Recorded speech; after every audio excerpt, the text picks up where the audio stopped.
got you under my skin. I've got you deep in the heart of me. Hey, welcome back to Piece of Chaos. So deep in my heart. So, it's been a couple weeks since I put up a podcast. I apologize for that. But I had a pretty big milestone birthday. I turned 50 a few weeks ago. And it hit me harder than I would have expected in terms of my thought process around it, what to do about it, if anything. Had some family come out and visit, surprise visit from back east. So we did a bunch of touristy things around California, which was fun. It was cool to see California and specifically Southern California through someone else's eyes. I forget sometimes that I live in a really beautiful place that is a tourist destination for a lot of people. And just how lucky we are to have that in our backyard. So, yeah, I mean, there was partly that, partly, busy with people and the visit and things like that. But also, I was just procrastinating talking about being 50 because I generally I don't care about my birthday. Generally, I don't think about it too much. But this one seems bigger. This one seems more momentous. This one seems milestone-y, I guess. I mean, the reality is, I'd love to say I'm about halfway through this whole thing called life, but, the averages don't work out that way. Although I do have pretty hardy family in terms of age. I mean, my great-grandmother was 104 when she passed away. My grandfather was 86. My other grandfather was in his 80s. My other grandmother was in her 80s. So, I think on average I got probably a good 30, 35 more years to go, and that's pretty solid. I'd love to get to 100. I mean, that'd be awesome if it's a good 100. I don't want it to be a shitty, I don't know, just a bad last 15 or 20 years. That would be a nightmare. I kind of want to, and that's kind of what I want to talk about today is, turning 50, I feel about 23 in my mind. And I don't really feel old unless I do something extremely strenuous and then I'm just sore for longer than I should be, or, injuries last longer than they used to when I was a kid. But generally, I think I'm feeling pretty good. And I want to keep that up. So I've definitely let my discipline around diet and exercise lapse over the last couple months. And I got to pick that back up. So I'm going to have you listeners hold me accountable. Even if it just means when I talk about the podcast, when I come in to do the podcast, I'll give you an update on how I've done this week. So it's Monday, so I haven't fucked it up yet because I have this thing where it's, I do this thing called slow carb, where basically for 6 days a week, you are good, you eat clean, you don't eat any sugar or crap or carbohydrates, and basically nothing white, like no bread, no sugar. But then 1 day a week, you can do whatever you want. And I've done this for years, successfully, actually. But it does take discipline, and it does take sort of a mindset of delayed gratification of food. So if you get a craving for something shitty, you just write it down. And then on Saturday or whichever day you choose as your cheat day, you just get all that shit that you denied yourself of during the week. And then when I first started doing it, I mean, that cheat day was bananas. Like I would just eat so many things that were on my list. Generally would feel terrible afterwards, which is kind of the psychological trick because you realize you don't like it. One thing that does happen when you do that is things that you thought you liked start to really taste fake and terrible. soda, for example. I don't really like soda anymore because I've been drinking sparkling water for like a decade or more now instead. But when you do taste it, when you do taste those things that have artificial sugars and processed foods, they just taste terrible. And I think that's the lesson, is that you think you want them, but then when you have them, they're just really not as good as you thought. So anyway, that's what I'm going to try to do. I'll keep you guys posted. Thanks for being my excuse to keep myself together. But I think I owe it to my family. I think I owe it to myself. I think I owe it to my kids to try and stay healthy for as long as I possibly can, and that means keeping my shit together. So, going to do that. The other thing about turning 50 that really just really freaked me out, I guess, was the death of Taylor Hawkins. And I haven't fully processed it yet.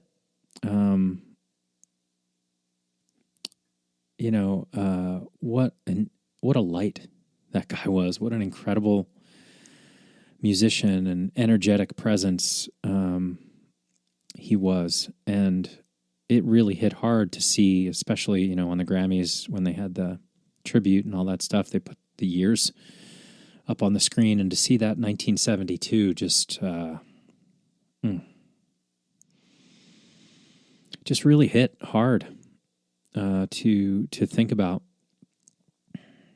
50. My buddy, this comic Daryl Lamontre, who I met when I first started doing comedy in LA, he had this joke about being in your 40s at the time, and he was like, being in your 40s is like, I think it was something along the lines of like you're still young enough where people are surprised when you're dead, when you die. Like, oh, he was only in his 40s. Wow. I don't think I get that pass anymore. I think 50 is like a milestone where it's like, well, anything can happen now. You're not going to be surprised by anything now. But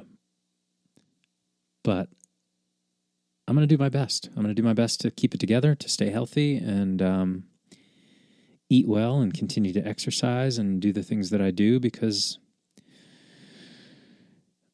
I have to. I can't ride it into the rocks at this point. This is everything. I worked really hard to get here. I worked hard to achieve things in life, and I want to continue to do that.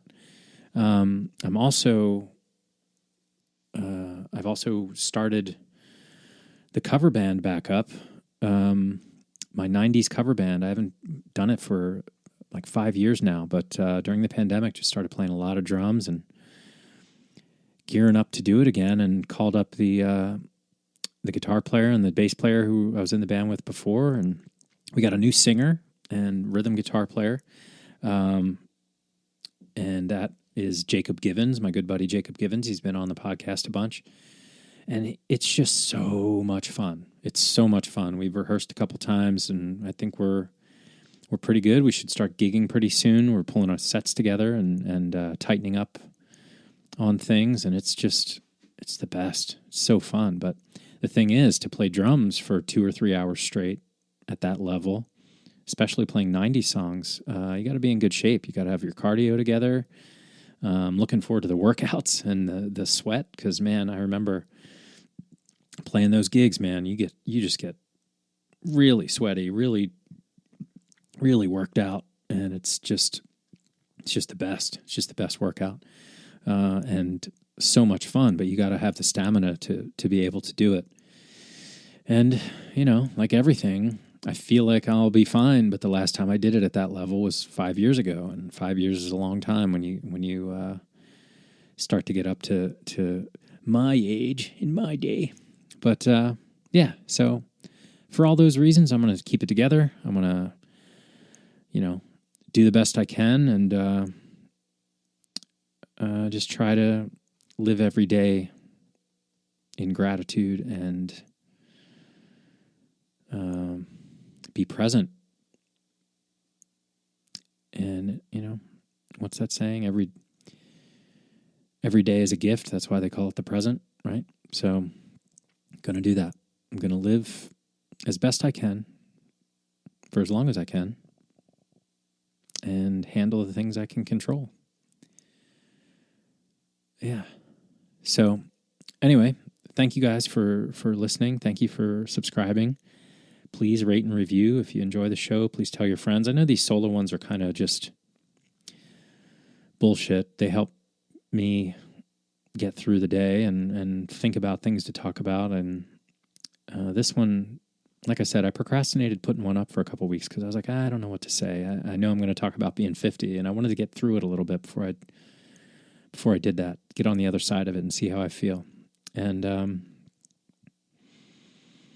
so here we are. I am going to have some guests, but like I think with everything starting up, going back to normal, sort of, people are busy, and schedules aren't aligning necessarily where they should. But we have a couple on the books coming up in the next couple weeks. So, and the other thing with doing shows, when the band starts playing, did I mention it's called Temple of the Dads? The 90s band is called Temple of the Dads. Our schedule will be up on templeofthedads.com. And once we start doing that, and I think I'm going to bring back, I have to get a new venue for a comedy show. So Brewing Comedy, which used to be at Five Threads went out of business, sadly, in the pandemic. And they joined the illustrious Comedy Ahoy venue, Sports Harbor, as being the former site of one of my comedy shows, one of my shows I produce. And so now I need a new venue. So if anybody has a venue in the, I don't know, Westlake Village, Calabasas area that they would like to put on a kick-ass comedy show, let me know. And maybe you went to a place in those areas and you thought it'd be a good place for comedy. So we're looking for a new venue. I will have a new co-producer, my good buddy Sam Goldstein, who used to produce shows with me and co-produce shows with me. He now lives in San Luis Obispo, and that is untenable. Love Sammy, but he's not going to be able to help me with that. So, yeah, we're having discussions, and the world is coming back, and people are getting together and doing fun things, and I want to do that too. So that will also expand the guest list for the podcast as well. So thanks for hanging with me. And thank you for listening and trying to hold me accountable for this 50 fitness program I'm going to work myself into. And yeah, I just appreciate everybody for listening and the opportunity. And I look forward to getting back out there, playing some music. Once again, doing comedy and just getting back to life again. It'll be good to get back to life again. So thank you, everybody, for listening, and I'll see you next week. So deep in my heart that you're really a part of me. Yes, I've got you under my skin. I've tried so not to give in. I said to myself, this affair ain't never gonna go too well. But why should I try to resist when, baby, I know too well that I've got you under my skin. I'd sacrifice anything, come what might, for the sake of having you near, in spite of